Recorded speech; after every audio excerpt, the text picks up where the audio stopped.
Efésios capítulo 4, nós iremos ler a partir do versículo 11.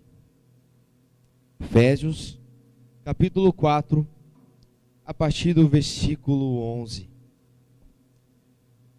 Leremos do 11 até o 15, aliás, até o 16. Efésios capítulo 4, do 11 até o 16. Amém? A palavra de Deus diz assim em Efésios capítulo 4, versículo 11.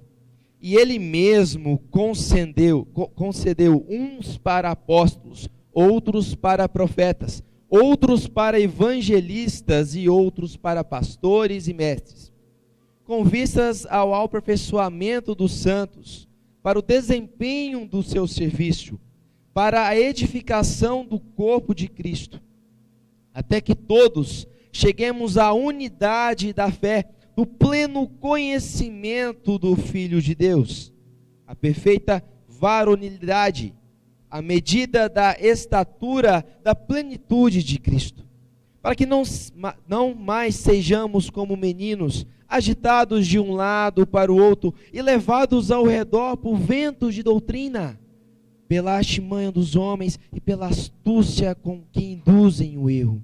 Mas seguindo a verdade em amor, cresçamos em tudo naquele que é a cabeça, Cristo, de quem todo o corpo, bem ajustado e consolidado pelo auxílio de toda junta, segundo a justa cooperação de cada parte, efetua o seu próprio aumento para edificação de si, mesmo em amor. Vamos orar mais uma vez? Feche seus olhos. Vamos conversar com Deus e pedir para que Ele nos direcione e nos oriente de acordo com a sua palavra. Oremos. Obrigado, Senhor, por mais um dia. Obrigado por estarmos aqui hoje na Tua casa. Em especial, pedimos a Tua direção, pedimos discernimento, pedimos sabedoria, Pai. Que de fato, além de ler a Tua palavra e escutar, possamos principalmente obedecer e praticar, para que assim façamos a Tua vontade e não a nossa. Pai, nos livramos de nós mesmos, nós só queremos o mal, só queremos Te desobedecer. Que de fato, Pai, a Tua presença, através da Tua palavra, possa transformar as nossas vidas, a nossa forma como ver o mundo. E que de fato, como igreja, como corpo, possamos buscar fazer aquilo que é certo, aquilo que Te agrada, aquilo que está na Tua palavra, Pai. Nos incomoda, nos tira qualquer opção de erro, qualquer opção de desvio de foco, e que juntos possamos ser transformados por Ti. É em nome de Jesus que nós oramos e agradecemos por tudo, Pai. Somos falhos, somos pecadores, precisamos de Ti. Nos ajude, Pai, em nome de Jesus. Amém. Meus irmãos, eu não sei se vocês repararam, mas minha voz não está uma das melhores. Ontem teve uma confraternização dos jovens e eu acho que eu gritei além da conta. Mas acredito que juntos hoje possamos entender um pouco mais sobre aquilo que nós acabamos de ler. E é tão interessante quando nós olhamos para o mundo e nós percebemos que o mundo mudou. O mundo está diferente. E quanto a cada dia que passa, nós percebemos que o mundo muda cada vez mais. Eu estava certa vez mexendo no Facebook, que eu gosto muito, vendo a linha do tempo, e de repente eu vi uma matéria, uma animação, mostrando um transplante de cabeça. Aquilo ali eu achei incrível, não sei se você chegou a ver isso no Facebook. Achei aquilo inovador, onde uma pessoa, um médico, ele pegava um paciente que tinha problemas na cabeça e pegava outro paciente que estava mais ou menos ali meio que morte cerebral e fazia um transplante, passava de um corpo para o outro. Achei aquilo incrível, mas achei que aquilo era mentira. Eu fui pesquisar, algo que nós devemos fazer, pesquisar para ver se é verdade. E de fato, meus queridos, aquilo era um projeto sobre um transplante de cabeça. E de fato aquilo ia acontecer, foi algo que começou no ano de 2013. onde um médico muito ousado queria fazer algo que mudasse muitas coisas, dentre elas a saúde humana.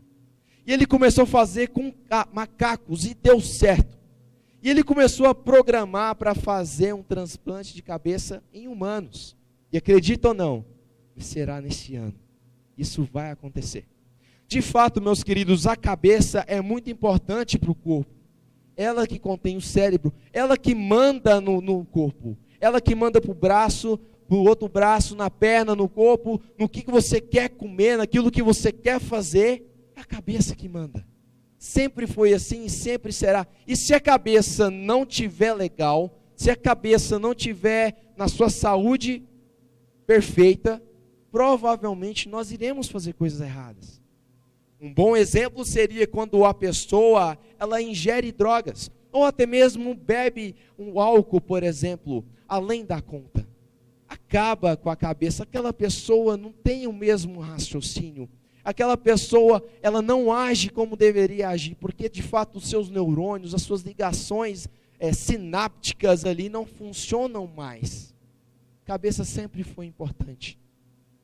E é muito legal quando nós olhamos para essa mensagem e nós percebemos algo parecido com isso. Vamos ler de novo o versículo 11. Diz assim: e ele mesmo concedeu uns para apóstolos, outros para profetas, e outros para evangelistas, e outros para pastores e mestres.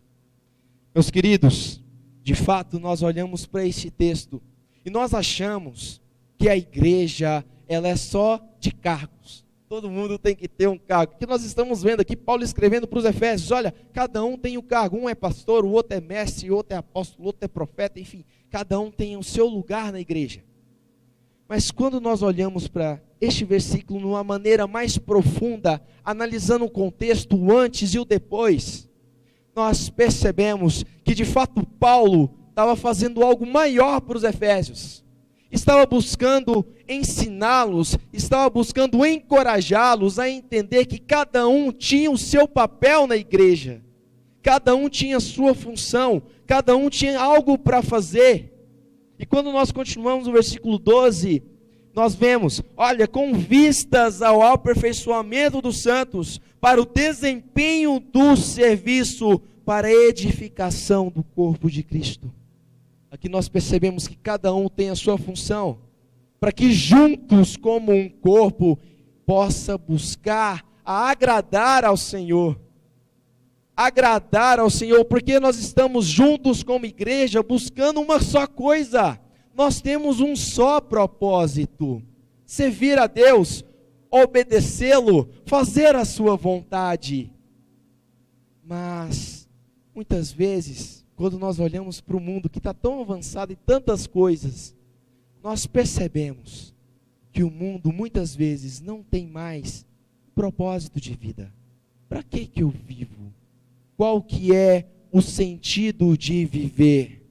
Qual que é a minha importância para o mundo? O que eu tenho que fazer? Qual que é o meu propósito de vida? E passando um tempo assistindo um filme, no qual eu gosto muito de fazer, um hábito que eu extremamente recomendo. Eu estava vendo um filme de uma matemática, que o propósito da vida dela era resolver apenas um problema de equação. Era o propósito para a vida dela. E ela ficou ali vários anos, fez a sua faculdade de matemática, depois ela fez a sua pós-graduação, depois da pós foi para o mestrado, depois do mestrado foi para o doutorado, e depois do doutorado foi para o pós-doutorado, e ela não conseguia resolver esse problema, ela queria estudar mais, a vida dela era estudar. Só que um dia ela conseguiu resolver aquela equação de matemática. O que aconteceu? Acabou a vida para ela. Ela não tinha mais sentido de viver. Então ela foi para o seu quarto e se suicidou. A vida dela não tinha mais um propósito. Ela não tinha mais uma razão para viver. Mas a questão é, meus irmãos, que nós não podemos ter essa mentalidade na nossa cabeça. Nós temos um propósito. Nós temos uma razão de viver, e essa razão se chama Deus. O Deus que criou tudo, o Deus que controla tudo, e o Deus que está no controle das nossas vidas. O nosso objetivo é agradá-lo, é buscar fazer a sua vontade. Mas muitas vezes nós esquecemos disso. E com base nesse texto que nós lemos, de Efésios capítulo 4, dos versículos 11 até o 16, nós iremos meditar sobre o seguinte tema: como nós podemos agradar a Deus? Como nós podemos agradar a Deus? Um Deus onipotente, como nós estudamos hoje, um Deus onipresente, um Deus onisciente, que está no controle de tudo, que tem poder sobre tudo, que sabe de tudo. Como nós podemos agradá-lo? E é tão interessante quando nós olhamos para a palavra de Deus, ela nos orienta o que a gente tem que fazer. Em todas as coisas, tudo aquilo que é necessário. A Bíblia nos diz o que nós temos que fazer. E no versículo 13 dá a primeira pista, como nós podemos agradar ao Senhor. Vamos ler mais uma vez, versículo 13. Diz assim: até que todos cheguemos à unidade da fé e do pleno conhecimento do Filho de Deus, a perfeita varonilidade, à medida da estatura da plenitude de Cristo. Aqui nós encontramos várias coisas, mas dentre elas eu queria nomear apenas uma. Como nós podemos agradar ao Senhor? Quando nós buscamos uma maturidade espiritual. Quando nós buscamos uma maturidade espiritual, porque quando nós somos maduros, nós buscamos fazer algo que tenha qualidade. Nós buscamos fazer algo que de fato vale a pena fazer. Mas quando nós somos mais jovens, nós não buscamos fazer isso. Eu falo por mim mesmo. Quando eu era solteiro ali, morava no Ibel, eu tinha muita preguiça de limpar o meu quarto. Nossa, eu era totalmente preguiçoso. Então o que eu fazia para disfarçar? Pegava um paninho, né? Um alquinho para não feder o pano, porque se passar sem álcool fede. Jogava um cheirinho para disfarçar e passava um paninho todos os dias. Parecia que meu quarto estava perfeito. Mas se você arrastasse a cama, arrastasse os tapetes e arrastasse o guarda-roupa, você ia perceber que eu não limpei aquele trem direito. Apenas deu uma maquiada. Quando você é jovem, você só quer saber de maquiar. Hoje, se eu fazer isso lá em casa, a minha esposa não vai gostar, vai mandar eu fazer de novo. Tem que jogar água, tem que tirar, arredar os móveis. Ela briga muito com isso, porque eu não aprendi a arredar móvel. Mas tem que arredar, tem que limpar, tem que tirar as coisas, botar aqui, vai ali. Porque tem que ter um serviço de qualidade. Quando nós buscamos ser maduros espiritualmente, nós não queremos agradar o Senhor com quantidade, e sim com qualidade. E aqui fala, Paulo está dizendo para os Efésios: olha, meus queridos, vocês têm que buscar agradar ao Senhor, de maneira que vocês se pareçam com Ele, fazer aquilo que Ele fez, até mesmo na altura, vocês têm que ser parecido com Ele, vocês têm que obedecê-lo, buscar de fato fazer a vontade dEle, não a de vocês. Assim nós podemos um pouco entender sobre essa questão da maturidade espiritual. Mas muitas vezes na igreja, meus queridos, não sei se vocês já perceberam isso, a gente escuta que só quem tem que trabalhar é o pastor, é a responsável da SAF das mulheres, é responsável do ministério de oração, é responsável pelos jovens ali, o rapaz explorado dos jovens, é o conselho, é os diáconos. A gente escuta muito isso, e de fato nós vimos que existem ministérios na igreja, mas quando nós buscamos uma maturidade, nós queremos achar um lugar na igreja para poder servir, para poder contribuir. Cada um tem um dom, cada um tem a sua facilidade, seja limpando o chão, ou seja falando para pessoas, você está contribuindo, e não é uma coisa melhor do que a outra, tudo é para agradar ao Senhor. Se você está mexendo com crianças recém-nascidas, e se você está ensinando para os adultos, é a mesma coisa. O seu objetivo não é aparecer, e sim agradar a Deus. Mas quando nós não temos essa maturidade, nós não pensamos em agradar ao Senhor, nós pensamos apenas em números. Nós pensamos apenas em status. Oh, tal pessoa está ali. Oh, aleluia, glórias.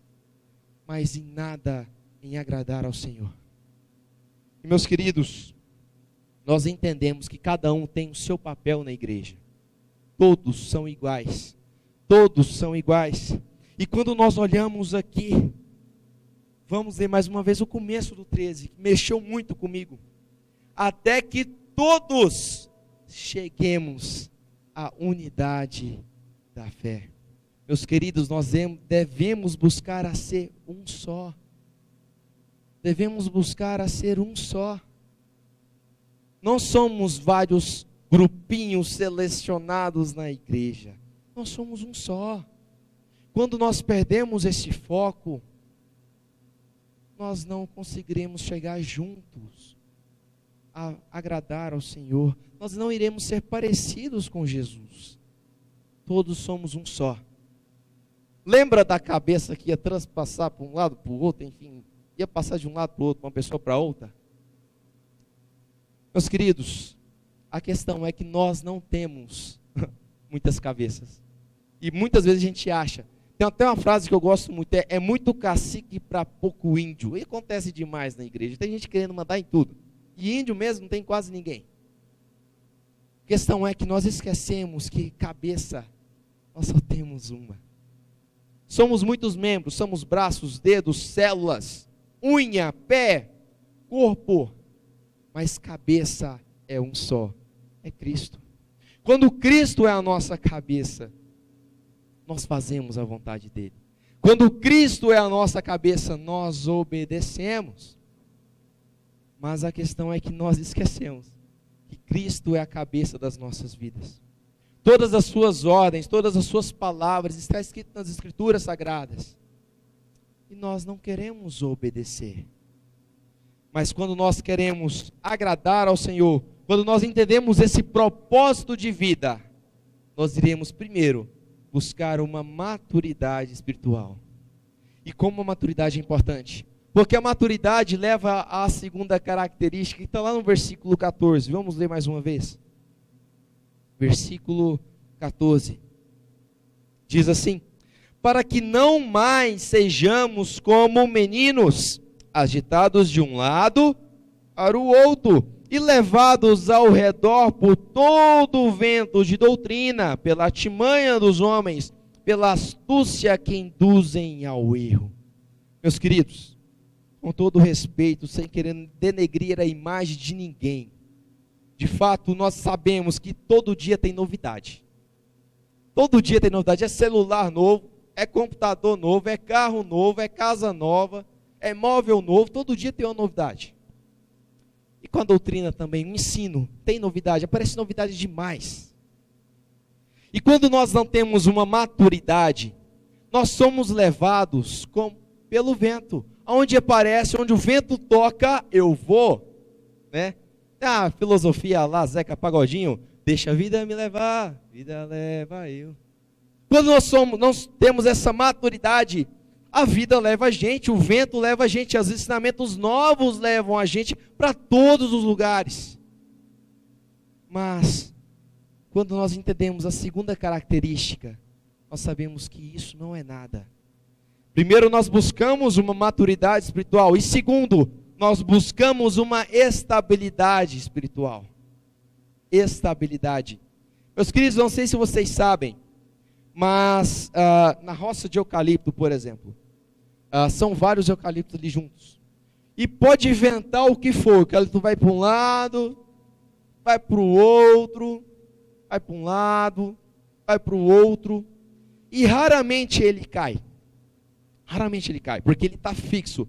As suas raízes são profundas e seguram ele. Mas, quando um eucalipto cai, é um grande desastre, porque cai vários juntos. Meus queridos, assim como o eucalipto, assim como essa planta, nós também somos assim. Quando um cai, todos os outros caem, porque nós estamos ligados. Um defende o outro, é um ligado ao outro, é um conectado ao outro, afinal nós somos um só corpo. Mas, devemos entender essa questão da profundidade de estarmos fixos em um lugar só. Não ser levado para a igreja A ou a igreja B, lugar A, lugar B, mas ser fixo na palavra, fixo em Jesus, ser fixo, estar com a estabilidade espiritual, porque eu não vou ser influenciado por coisas novíssimas, porque aquilo que nós precisamos é um pouco antigo, está na palavra. Por embora nós temos que entender que as novidades às vezes é bênção para as nossas vidas, mas a nossa estabilidade, a nossa maturidade, o lugar onde nós devemos fixar é em Jesus. E meus queridos, essa estabilidade é muito interessante. A partir do momento que nós entendemos que o alimento sólido da religião está na própria igreja, não no lugar, mas nas pessoas, juntas. Onde estiverem 2 ou mais ali, estarei. A igreja junta. Eles não vão ser influenciados por filosofias novas, por ensinamentos novos. E meus queridos, como o diabo é inteligente. O diabo gosta de novidade, porque sabe que a gente é curioso. O diabo é muito inteligente. Ele inventa um trem aqui, outra coisa ali, e daí vai, junta tudo e vai tudo uma vez. Mas nós devemos saber que nós não devemos seguir o curso desse mundo, mas sim seguir o curso do que a palavra diz. Estarmos fixos no fundamento, estarmos fixos na rocha, estarmos fixos na palavra, porque ela é única e somente ela pode nos sustentar. Mas a gente quer saber de novidade, a gente quer saber de coisas novas que aparecem, dão status. E a gente esquece desse fundamento que é principal para as nossas vidas. Mas afinal, a questão é, quem gosta de roça, quem entende um pouquinho de floresta, ou pelo menos assiste Discovery Channel em casa, vai entender um pouco daquilo que eu vou falar aqui agora. Eu gosto muito de Discovery Channel, principalmente aqueles programas de sobrevivência. E assistindo o Discovery Channel, e também já vi isso, eu estava vendo aqueles animais predadores. Outra interessante. Os animais predadores ficam rodeando a presa. Fica lá. Vai, rodia. E a hora que a presa dá bobeira e vai lá e pega. E o melhor de todos, embora nós tenhamos a figura do leão, da onça, o que eu achei mais interessante é um tal de dragão de Komodo. Quem já viu o dragão de Komodo? Aquele bicho lá me deixou extasiado. Ele é um bicho pequeno, rasteiro, muito devagar. E ele só gosta de comer bichos maiores do que ele. Principalmente aqueles bois africanos, acho que é gnus, não sei. E eu estava vendo ele caçar. Como é que funciona? Ele fica ali olhando o boizinho lá. Fica olhando, olhando. Na hora que o boizinho dá a brecha, ele vai lá e morde. Só que ele não tem muito dente, ele não sei lá o que ele tem aqui naquela boca dele lá. E não acontece nada, o boizinho vai andando normal, está machucado, mas está andando. Mas passa um dia, o boizinho começa a sentir a pata dele. E vai andando um pouquinho mais devagar. Passa 2 dias, o boizinho quase não dá conta de levantar mais. No 3º dia, ele mal dá conta de abrir o olho. E no 4º dia, junta todos os dragões de Komodo da região para comer aquele boi. Aí o cara foi explicar o que acontece. Parece que na boca desse dragão tem uma saliva, algum tipo de veneno que vai agindo aos poucos, até matar o indivíduo lá, o bicho. Meus queridos, o diabo é muito esperto. Ele fica assim nas nossas vidas. Ele fica rodeando, rodeando. Ele dá a isca. E nós, se nós cedermos, nós iremos levar a mordida. E vamos acabar enfraquecendo, até cair. Mas nós, quando somos igreja, que tem uma maturidade, ou que não se buscam uma maturidade, quando somos uma igreja que tem uma estabilidade, embora nós estejamos no chão, vai ter outra pessoa que vai te ajudar a levantar. Vai ter outra pessoa que, se você não dá conta, ele vai te levantar, e vocês vão andar juntos.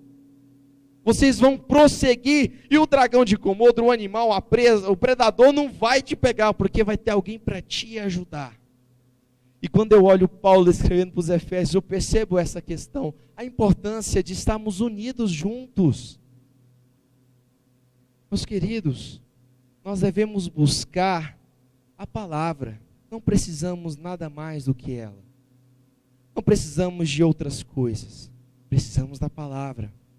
E a primeira coisa que o diabo vai querer fazer para as nossas vidas é tirar a palavra das nossas vidas, falar que ela não é suficiente, que nós não temos, nós não precisamos de, precisamos de outras coisas, porque somente a palavra pode libertar as nossas vidas e mudar a nossa visão de mundo. Afinal, conhecereis a verdade, e a verdade vos libertará. E terceiro e último, meus queridos, está lá no versículo 15, que diz assim: mas seguindo a verdade em amor, cresçamos em tudo naquele que é a cabeça, Cristo. Meus queridos, eu acho muito legal a harmonia, a forma como a palavra se encaixa do começo ao fim. Não são livros isolados, são livros que se completam, que às vezes se repete para ensinar a gente, entende essa coisa aqui, estou repetindo. E eu acho muito legal quando Paulo escreve isso, assim, olha, vocês têm que entender, põe na cabeça de vocês, que o objetivo de vocês é crescer juntos, é vocês estarem juntos, mas vocês só vão crescer se vocês comerem, ou se vocês estarem perto daquele alimento que vai sustentar. Não é um alimento qualquer, não é bobeira, não é skinny, não é kisuke, é palavra, é alimento sólido, alimento espiritual, aquilo que é necessário. E vocês só vão fazer isso, vão crescer quando vocês entenderem a verdade em amor. Mas muitas vezes nós não sabemos a importância da verdade, porque nós preferimos a mentira. A mentira é mais gostosa, a mentira é mais agradável, dói menos. E quando nós olhamos para Provérbios capítulo 27, versículo 6, diz assim: leais são as feridas feitas pelo que ama, porém os beijos de quem odeia são enganosos. Meus queridos, de fato a verdade pode doer um pouco, mas ela vai te libertar.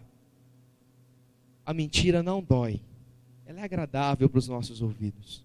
Às vezes nós mesmos queremos a mentira, porque é mais fácil.